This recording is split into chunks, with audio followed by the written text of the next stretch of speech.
우리는 지난 2주간 히브리서 11장의 말씀을 통해서 믿음과 믿음으로 사는 것에 대해서 함께 살폈습니다. 우리 11장을 보시면 수많은 믿음의 사람들의 이름을 우리가 볼 수가 있는데요. 이것은 그들의 삶의 탁월함과 또 남다름을 보여주기 위한 것이 아니라 하나님께서 우리에게 주신 믿음이 얼마나 크고 놀라운가 하는 것을 보여주기 위함입니다.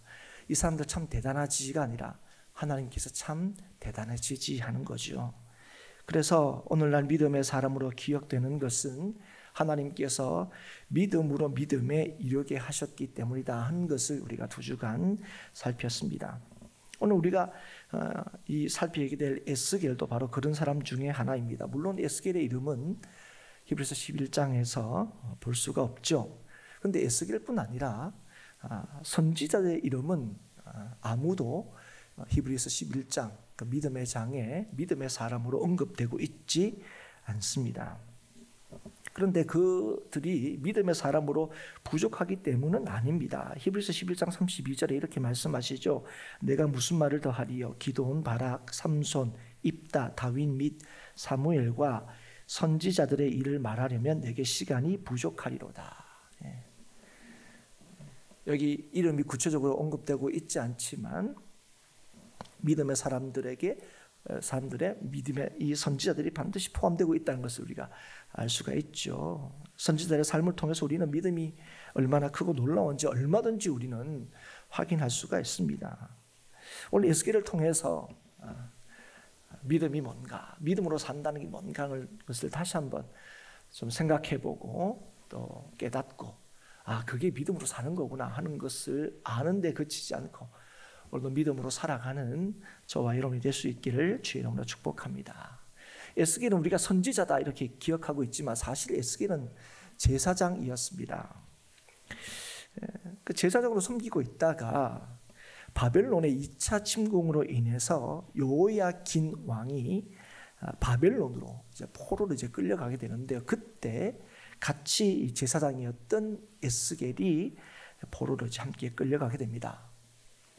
그리고 포로로 끌려가고 난 뒤에 한 5년쯤 지나서 그때 이 에스겔이 선지자로 부름을 받게 됩니다. 그러니까 에스겔은 유다에서 부름을 받고 유다에서 활동한 선지자가 아니에요. 에스겔은 바벨론에서 하나님의 부르심을 받은 그리고 바벨론에서 활동했던 그런 선지자였습니다. 그러니까 하나님께서 포로로 끌려가 버린 더 이상 유다의 예루살렘에 살지 않는 그 포로로 끌려간 백성들에게 하나님의 말씀과 뜻을 전하고자 에스겔을 부르시고 또 그들 가운데 세우셨다는 거예요. 그래서 사실은 이 에레미야와 이 에스겔은 거의 동시대의 사람이지만 선지자로서의 활동 장소, 시기는 겹칠 수 있지만 이 장소, 그러니까 엄밀히 말하면 선지자로서의 활동 시기도 장소가 달라서 그 시기도 겹치지 않는다고 이렇게 보는 게 더 정확할 수 있겠습니다. 그러니까 에레미야는 유다가 망하는 그 예루살렘에서, 에스겔은 그 이전에 포로로 끌려간 그 바벨론에 끌려간 유다 백성들에게 이제 하나님의 말씀을 전했던, 그리고 유다의 멸망을 전했던 그런 선지자입니다. 그래서 에스겔 2장에 그의 소명 기사에서 확인할 수 있듯이 에스겔이 전하는 메시지도 애가와 애곡과 재앙의 말이었습니다. 그러니까 하나님의 심판의 메시지가 에스겔의 주된 메시지입니다. 그가 전한 6장에서도 마찬가지입니다. 6장에서도 하나님의 심판의 메시지를 우리가 확인할 수 있습니다. 그런데 오늘 보시면 이 심판의 대상이 뭐라고 되어 있습니까? 이스라엘 산이라고 되어 있습니다. 이스라엘 산. 그 3절에 이렇게 얘기해서 그래서 이스라엘 산들아 주 여호와의 말씀을 들으라 이렇게 얘기합니다. 산이 하나님의 말씀을 들어야 된다는 거죠. 그래서 여러분 보면 하나님께서 이스라엘 산들을 심판하시겠다는 거예요. 그럼 왜 그러면 하나님 이 이스라엘 산들이 하나님의 심판의 대상이 되는가 봤더니 그곳에 산당이 있었기 때문이라는 거예요. 그래서 오늘 이 6장의 말씀은 하나님께서 산당을 멸하실 것이다. 더 구체적으로 말하면 누굽니까? 산당에서 제사하는 사람들을 심판하겠다는 거예요. 그래서 이스라엘 산들아 주 여호와의 말씀을 들으라 하는 것은 뭡니까? 산당에서 제사하는 자들아 여호와의 말씀을 들으라 하는 거예요. 여러분, 산당은 하나님과 하나님의 백성의 관계에서 늘 문제가 되는 것이었습니다. 여러분 구약을 조금 눈여겨보신 분들이라면 늘 이 산당이라는 것이 특별히 그 왕들을 평가할 때 이 산당이 늘 언급이 됩니다. 그 하나님 앞에 좀 괜찮은 평가를 받는 사람들조차도 늘 뭐가 좀 항상 걸렸습니까? 요 산당을 없애지 못하는 문제가 많은 경우에 걸리는 것을 우리가 보죠. 하나님의 말씀대로 잘 다스렸는데 산당은 없애지 못했다. 뭐 이런 구절 여러분 기억이 나실 거예요. 근데 그게 한두 명 왕들한테만 게 아니고 꽤 많은 왕들에게 이런 평가가 내려진 것을 여러분 기억을 하실 겁니다. 그럼 이 산당은 뭘 의미하는가? 실제로 하나님을 제사하는 그런 장소였습니다. 그런데 산당에서 제사하는 건요, 하나님이 정한 방식이 아니었습니다. 그래서 산당에서 제사한다는 게 뭐냐면 하나님께서 정하시는 방식으로 하나님을 섬기지 않는다는 거예요. 그리고 산당에서 드리는 제사는요, 가나안의 죄의 영향을 쉽게 받았습니다. 여러분 보십시오. 하나님께서 정하신 방식이 아니니까 거기서 드리는 제사의 방식도 그죠? 하나님 말씀대로 하지 않았다는 거죠. 그 뭘 따랐느냐 할 때 가나안 땅의 사람들이 드리는 제사의 방식을 차용했다는 거죠. 그래서 산당에서 제사하는 것은 분명히 하나님께 제사하는 것이었지만 하나님의 방식도 아니었고 하나님이 기뻐하시는 것도 아니었습니다. 그래서 하나님께서는 산당을 멸하실 것을 말씀하시면서 산당에서 제사하는 자들을 우상 앞에 엎드려지게 할 거다 그렇게 얘기하는 거예요. 그런데 여러분 우리가 잘 해야 될 게 좀 이게 억울한 측면이 있습니다. 여러분 이스라엘 사람들이 제사할 때 여기에서 제사할 때도 누구한테 제사한 거라고요? 하나님께 제사한 거라고요. 여러분 이런 경우가 굉장히 많습니다. 아론이 이스라엘 백성들의 요청을 받아들여서 황금 송아지를 만들었지만 그거 뭐죠? 바알입니까? 아니요, 하나님이라 그랬어요. 이게 하나님, 우리를 애굽에서 건져내신 하나님. 마찬가지입니다. 여러분 북이스라엘에서 여로보암이 단과 베델의 제단을 쌓을 때 제단을 쌓고 바알에게 제사를 드린 겁니까?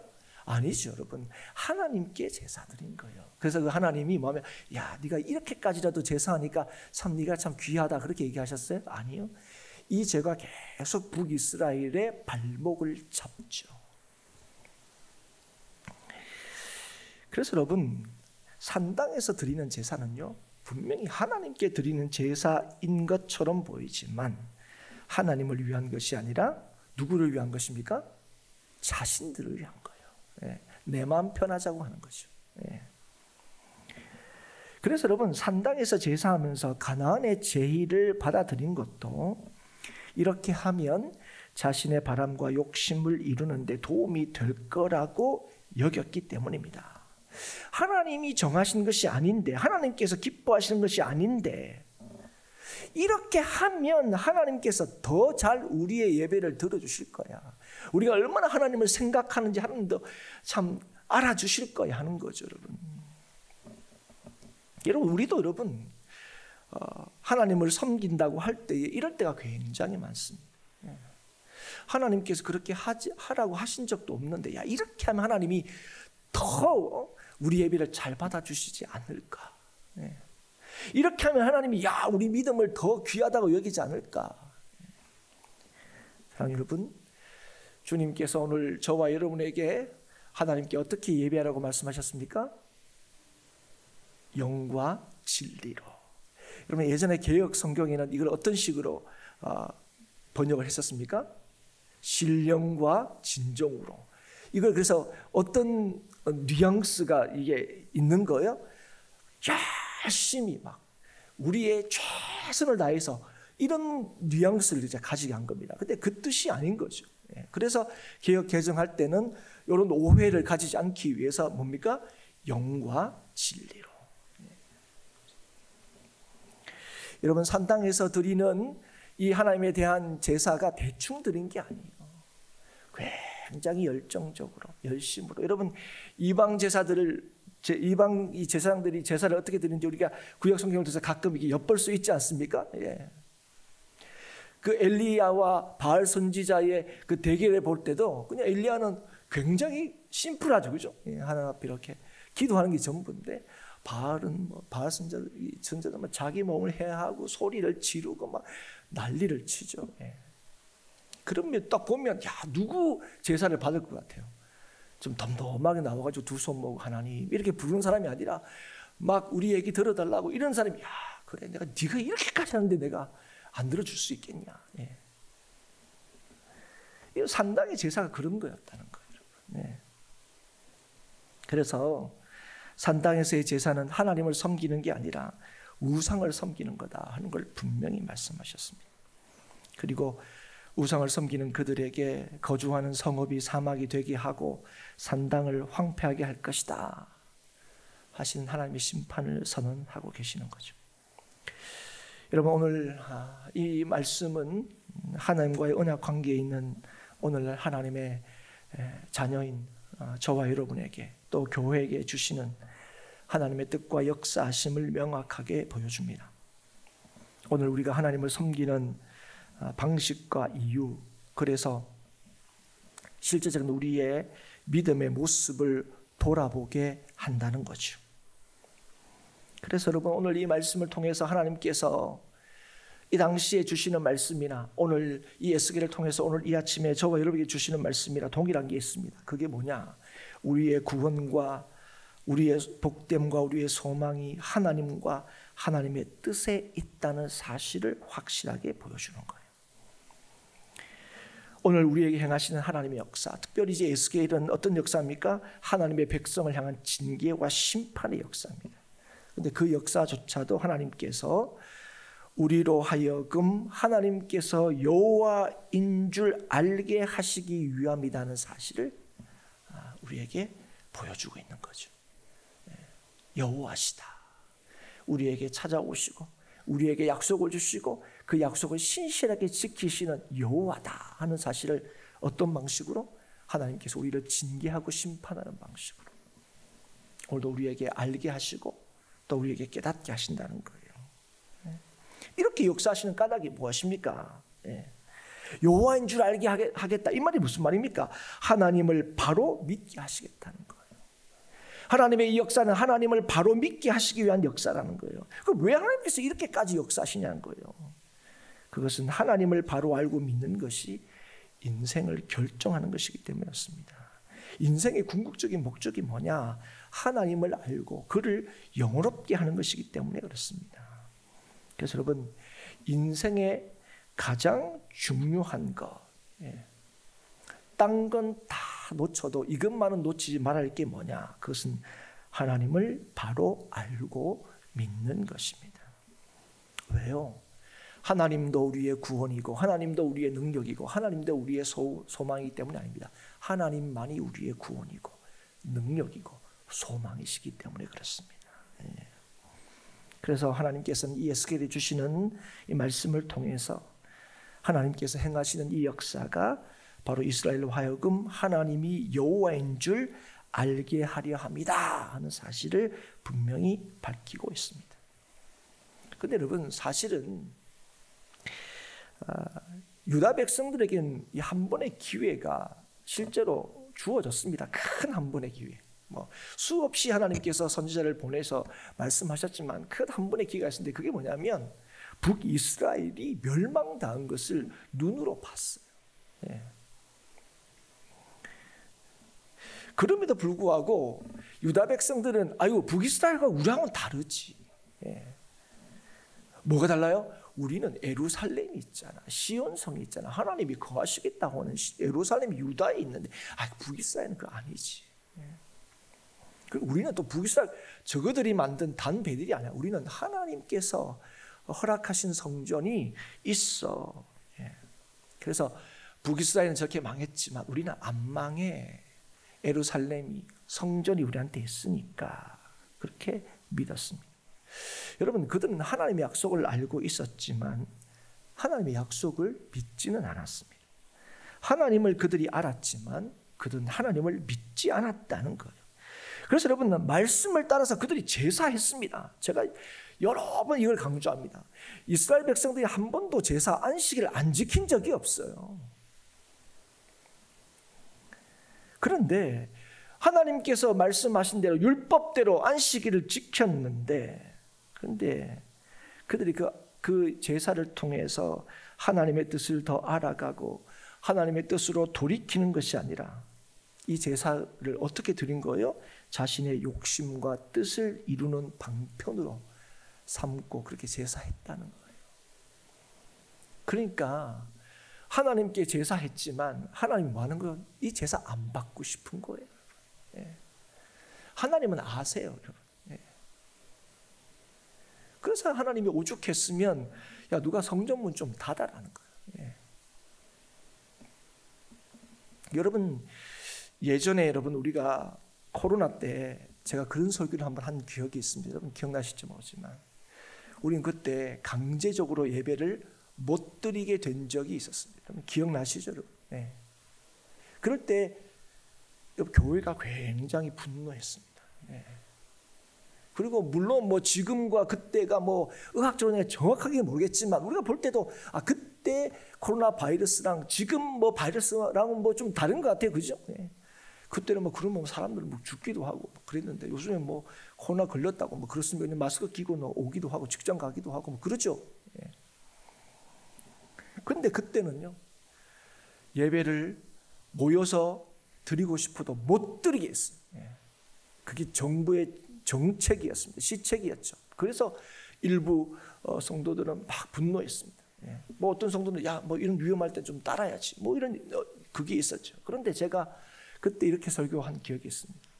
이게 그냥 정부가 그렇게 하니까 우리가 참 이게 분노하고 우리의 어떤 시선이나 우리의 어떤 관점, 야, 정부 왜 이렇게 마음대로 해? 종교의 자유를 왜 허락하지 않아? 이렇게 보지 말고 이게 하나님께서 교회를 향하여 주시는 메시지로 받아야 된다. 제가 그런 말씀을 드린 적이 있습니다.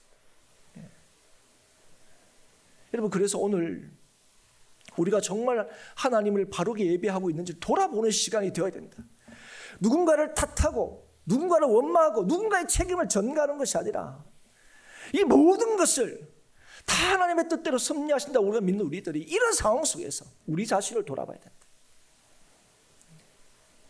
그리고 다시금 하나님께서 우리에게 예배할 수 있도록 다시금 우리에게 허락하실 그때에 우리 이전과 다르게 하나님을 예배해야 된다. 그렇게 설교한 적이 있습니다. 여러분, 오늘 우리가 이 말씀을 보면서 예전에 제가 드렸던 함께 나누었던 그 말씀이 생각이 났습니다. 여러분, 오늘 우리는 참 이 말씀을 보면서 이 산당에 제사하고 있는 그 유다 백성들, 하나님의 백성들, 우리는 행복한 교회, 이 교회에서 드리는데요. 여러분, 그렇게 생각하시는 분들이 대부분일 거예요. 우리 예배는 하나님께서 드릴 거예요. 받으실 거예요. 그렇게 생각합니다. 그런데 여러분, 오늘 우리의 예배는 무엇을 위해서 드리고 있습니까? 안 드리면 허전하니까, 안 드리면 큰일 날 것 같으니까, 내 만족과 내 유익을 위해서, 아니면 장로님이 예배도 안 나와, 그런 얘기 들을까 봐 오늘 이 자리에 나온 겁니까? 아니면 오늘도 하나님의 살아계신 그 말씀을 듣고 그 말씀을 따르고 그 말씀을 향하여 돌이키기 위해 나왔습니까? 하나님 잘 믿어서 예배 안 빠져서 오늘도 내가 하나님 앞에 구하고 바라는 것들을 얻어내기 위한 방편과 수단으로 오늘 이 자리에 나오셨냐는 것이죠. 그런 유다 백성들을 향하여. 그런데 특별히 이 말씀이 누구한테 주어지고 있습니까? 이미 포로로 끌려간 유다 백성들을 향하여 하나님께서 에스겔을 통하여 심판을 경고하시고 이 일을 통해서 하나님께서 여호와인 줄 알게 하시겠다 말씀하고 있는 것입니다. 여러분 잘 아셔야 돼요. 이게 누구한테, 이 예루살렘 멸망하겠다는 것을 누가, 사실은 포로로 끌려왔지만 이 사람들은 뭐예요? 이미 아직 망하지 않지만 자기가 나라 힘이 없어서 바벨론을 끌려와서 이미 남한 나라에 살고 있어요. 그런 사람에게 뭐 하는 거예요? 예루살렘이 멸망할 거라고 얘기하는 거예요. 그런데 하나님께서 여호와인 줄 알게 되는 이 일이 두 가지 방식으로 이루어질 것을 우리에게 보여주고 있습니다. 하나는 뭐냐면 돌이킴의 방식과 또 하나는 심판의 방식입니다. 여러분, 이 말씀이 누구에게 주어졌다고요? 예루살렘에 주어진 게 아닙니다. 포로로 끌려온 사람이 주는데, 그런데 너 포로로 끌려왔는데 여기서 또 너희들 힘들게 될 거야? 아니요. 남아있는 사람, 아이고 왜 우리가 끌려왔을까? 그래도 고향이 낫지, 그죠? 그런데 그 끌려온 자들에게 예루살렘의 멸망에 대해서 지금 말씀하고 있어요. 여러분, 이미 하나님의 징계로 유다의 많은 백성이 바벨론의 포로로 끌려갔습니다. 그 사람이 지금 이 말씀을 받고 있어요. 그런데 우리는 안 끌려갔어. 우리는 예루살렘에 있어. 우리는 성전이 여전히 불탔지만 있어. 이러고 있는 그 사람들이 여전히 하나님이 여호와인 줄 깨닫지 못하고 있다는 거예요. 하나님을 기억하지 못하고 하나님의 뜻에 순종하지 않고 여전히 자신의 생각과 욕심을 따라 행동하고 있다는 거예요. 여전히 예루살렘에 있는 자들이 하나님을 따르지 않고 자신의 욕심을 따라 살면서 예루살렘과 성전이 있기에 결코 유다가 망하지 않을 거라고 믿고 있다는 거예요. 자기의 동족, 자기의 이 같은 민족이 수없이 그 예레미야의 예언을 따라서 그렇게 바벨론으로 끌려가고 갔음에도 불구하고 아직도 정신 못 차리고 있죠. 그래서 예레미야 7장에 보면 이 예레미야 선지자가 외쳤던 가장 주된 이 메시지 중에 하나가 뭡니까? 너희는 이것이 여호와의 성전이라, 여호와의 성전이라, 여호와의 성전이라 하는 거짓말을 믿지 말라는 겁니다. 그런데 여전히 그들은 하나님의 말씀을 듣지 않았어요. 그 하나님의 말씀을 믿지 않았습니다. 여전히 성전이 있기 때문에 망하지 않는다고 오히려 믿었습니다. 하나님의 백성이었지만, 제사했지만 그들은 하나님을 믿지 않았습니다. 자신들이 믿고 싶은 것을 믿었습니다. 그런 상황에서 바벨론으로 포로로 끌려와 있던 유다 백성들에게 예루살렘의 멸망이 선포되고 있는 겁니다. 그리고 이 일을 왜 하신다고요? 어쩌면 지금 이 사람들은 빨리 좀 돌아가고 싶어요. 그렇죠? 이 사람들의 소원은 딱 한 가지예요. 빨리 돌아갔으면 좋겠다. 옛날에 그 영광을 좀 찾아서 돌아갔으면 좋겠다 했는데 그런 사람들에게 뭐라고요? 예루살렘 망한다는 거예요. 아이고 하나님 이제 우리는 다 우리를 진짜 버리시는군요. 아니요. 이 일을 왜 하신다고요? 이 일을 통하여 이 일을 말씀하시는 분이 여호와인 줄 알게 될 거다 하시는 거예요. 여러분 이 일의 궁극적인 목적이 뭐라고요? 유다의 멸망이 아니라는 거예요. 하나님의 백성을 통해 하나님이 여호와이신 줄 알게 하고 알리는 것이 하나님의 일하심의 이 역사의 궁극적인 목적이라는 거예요. 그래서 8절에 이렇게 말씀하시는 거죠. 그러나 너희가 여러 나라에 흩어질 때에 내가 너희 중에서 칼을 피하여 이방인들 중에 살아남은 자가 있게 할지라. 예루살렘에 있는 자들의 입장에서는 어쩌면 그들은 하나님의 버림을 받았다고 여겼을 수도 있습니다. 그런데 그 포로들에게 뭐라고 얘기합니까? 이 예루살렘의 멸망을 통하여 하나님을 기억하게 되고 자신들의 죄를 한탄하게 되고 하나님을 알게 될 거다 그렇게 얘기하는 거예요. 그리고 하나님의 심판을 통하여 돌이키는 자들이 있다는 거예요. 하나님을 여호와인 줄 알게 되는 자들을 하나님께서 있게 하실 거라는 거예요. 그러나 여러분 이 심판의 메시지가 전해질 때에 그러나 하나님의 심판을 재촉하고 이 심판에 직면한 자들이 있다는 사실을 지금 말씀하고 계시는 거예요. 자, 여러분 오늘 이 말씀을 오늘 이 땅에 믿음을 따라 사는 저와 여러분에게 아주 중요한 하나님의 뜻을 보여줍니다. 자, 여러분 오늘 우리가 믿는 게 뭡니까? 정말 하나님 믿습니까? 아니면 우리가 바라는 것을 믿습니까? 여러분 정말 여러분이 바라는 것이 하나님입니까? 아니면 하나님으로부터 얻어낼 어떤 것입니까? 여러분? 예. 여러분을 정말 안전하게 하고 복되게 하고 참 여러분을 구원케 할 것이 하나님이십니까? 아니면 전능하신 그 하나님이 주시는 그 어떤 것에 있다고 여러분 여전히 생각하고 계십니까? 우리의 소망은 어디에 있습니까? 여러분 오늘 이 땅에 왜 소망이 있는 것입니까? 우리는 많은 경우에 이렇게 설명할 때가 많습니다. 교회가 있으니까 이 땅에 소망이 있다. 성도가 있으니까 이 땅에 소망이 있다. 이렇게 이제 얘기할 때가 있죠, 여러분. 네. 그러나 엄밀하게 말하면 이 땅의 소망은 교회도 아니고 성도도 아닙니다.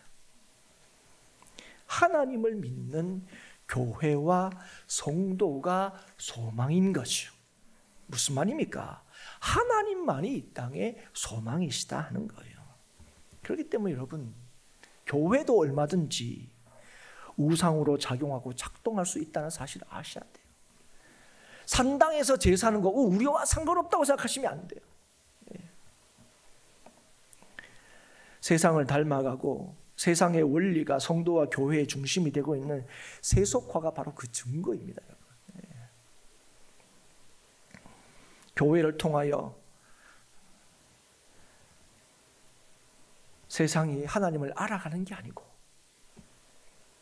오히려 교회가 세상으로 한테 뭘 보여주는 거예요? 하나님보다 세상이 더 힘 있는 것처럼 하나님보다 더 신뢰할 수 있는 것처럼 보여주는 잘못을 범하고 있는 거예요. 사랑하는 여러분, 오늘 우리가 꼭 기억해야 될 한 가지, 하나님은 하나님께서 행하시는 모든 역사를 통하여 우리로 하여금 하나님이 여호와인 줄 알게 하십니다. 여러분, 어떤 역사든 하나님의 궁극적인 역사의 그 본질이 이겁니다. 그런데 여러분, 오늘